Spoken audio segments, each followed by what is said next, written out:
Hey, what's up folks, this is Aryan Tagore, you're watching Varatech, and today in this video I'll be giving you the review for the Synchronium OS for Moto G5s Plus. So let's get started.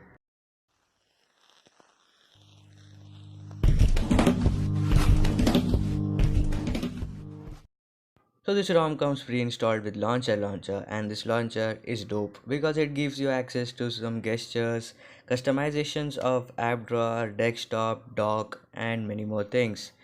Another thing which I like about this ROM are the animation, which we will talk about it later, but I created this setup with the help of KWGT, launcher and the Magma widgets. So we were talking about animations. The animations on this launcher are pretty dope, like the app opening animation like this and the app closing animation like this are pretty dope and it feels pretty smooth and lag free. So that's why I like this launcher. As we installed this ROM on a Motorola device, how can we miss those Moto gestures? So the Moto gestures are working awesomely on this ROM. Everything is working pretty fine, like the fingerprint gestures. It includes everything like single tap, double tap, swipe, and many more things. The ambient display got everything, and the device gestures, which include double twist, chop chop, and many more. Now moving on. As this is a custom ROM, what kind of customizations can you expect? So the very first customization you can do is go into ambient display and search for always on, new notification and the now playing. The now playing is a pixel exclusive and drains a lot of battery. And you can also toggle between the accent colors like blue, pink, gray and black, etc. You can also toggle between light and dark themes, and one more interesting thing is the theme engine.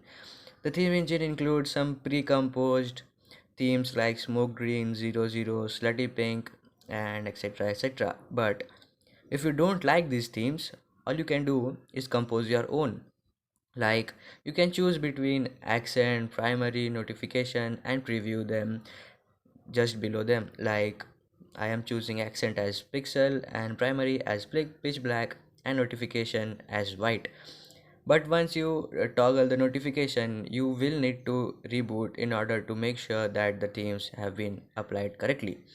Moving on, you can get some handy features in Synchronium Hub, but it's not complete yet. Like you can get enough customization in the status bar like battery bar, 4G toggle, system status items, and traffic indicators, etc. In navigation bar, you can toggle between extra buttons and the navigation. And gestures include some predefined gestures, but as you can see, power menu and the buttons are empty, like you get nothing. And lock screen, you can just customize the lock screen shortcuts. Battery life is an important aspect of a custom ROM. That's why we install a custom ROM to enhance the battery. So on this ROM, I am getting a screen on time of around 4 to 5 hours with intensive use, and with normal use I am getting a battery life of around 6 hours, which is pretty good, but it's low when compared to some ROMs like AvokeOS. Now this is because of the new kernel that is upstream to kernel version 3.18.136 Cranken kernel, and it is based mainly on performance. Let's talk about camera, shall we? So the camera performance depends not on the ROM, it depends on the port which you choose. So I am using uh, Ernix 5.2, and don't worry, Google Camera 6.1 is working pretty fine and fabulous, and the image processing on that camera is goddamn so good.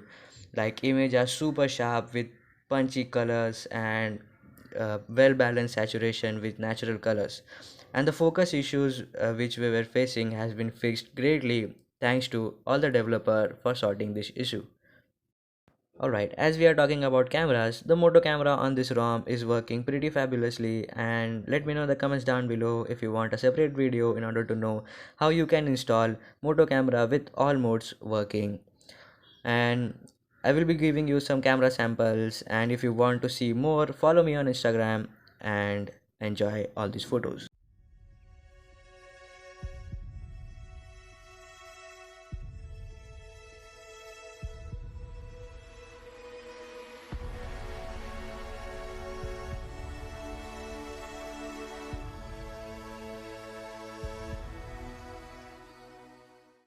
Routing this ROM is very easy, just flash Magisk along with this ROM and you are good to go. I also made a separate video for my top 3 picks of Magisk module which I use with every ROM. So the link is in the description down below. So for the conclusion, will you be flashing this ROM? Is it a daily driver material? And I would say yes, because this ROM gives you a better overall performance. Like it's just a pixel experience with some of the customization. But considering the fact this is an initial release, the initial build, it is giving you a better overall performance when compared to some official releases like Havoc OS or the Pixel experience. And battery life is above average. The camera performance or the camera focus which was issue on earlier ROMs have been greatly fixed. Bugs includes NFC and cast. So I would recommend this ROM, but if you believe in customization, then this is not a ROM for you. Hope you like this video.